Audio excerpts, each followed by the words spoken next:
আপনারা জানেন জান্নাতের মধ্যে একটা মাহফিল হবে, সেমিনার হবে।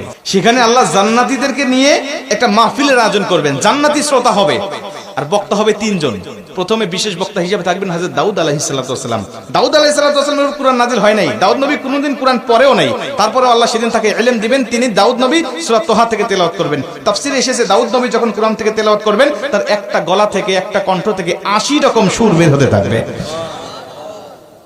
জান্নাতীরা দাউদ নবীর কণ্ঠে তেলাওয়াত শুনে তো পাগল, বলবে আল্লাহ কি তেলাওয়াত শুনতেছি, আমরা তেলাওয়াত শুনে শুনে জান্নাতে থাকতে চাই, আর কিচ্ছু চাই না। আল্লাহ বলবে এর থেকে কি সুমধুর তেলাওয়াত শুনতে চাও না? জান্নাতীরা বলবে আল্লাহ এর থেকে সুমধুর তেলাওয়াত হতে পারে, আমাদের আর বিশ্বাস হয় না। আল্লাহ বলবে কেন বিশ্বাস হয় না? দাউদ নবীর উপরে কোরআন নাজিল হয় নাই, দাউদ নবী কোরআনের জন্য মার খায় নাই। যে নবীর উপরে কোরআন নাজিল করেছি, যে নবী কোরআনের জন্য মার খেয়েছে, দাঁত শহীদ করেছে, মাথার হেলমেট ভেঙেছে, উহুদের প্রান্তরে রক্তক্ষরণ করেছে, ওই নবীর কণ্ঠ থেকে কোরআনের তেলাওয়াত শোনো কেমন সুমধুর শোনা যায়। আমার নবী যখন সূরা ইয়াসিন থেকে তেলাওয়াত করবেন জান্নাতীরা তো পাগল হয়ে যাবে, বলবে আল্লাহ কোনো হুর চাই না, কোনো গেলমান চাই না, কোনো নাজ নিয়ামত, কোনো শরাব, কোনো ঝর্ণা, কোনো কিচ্ছু চাই না। আল্লাহ শুধু নবীর কণ্ঠে তেলাওয়াত শুনে জান্নাতে হাজার হাজার বছর আমরা কাটিয়ে দিতে চাই। আল্লাহ বলবে জান্নাতি এর থেকেও কি সুমধুর তেলাওয়াত তোমরা শুনতে চাও না?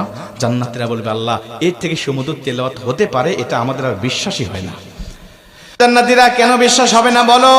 আমার নবীকে কণ্ঠ দিয়েছি আমি আল্লাহ নিজে, আমার দাউদকে কণ্ঠ দিয়েছি আমি আল্লাহ নিজে, কিন্তু আমার গলায় কত কণ্ঠ রেখে দিয়েছি জানো না? আমি আল্লাহ নিজের কণ্ঠকে ওজার করে এখন তোমাদেরকে সূরা রহমান থেকে তেলাওয়াত করে শোনাতে চাই।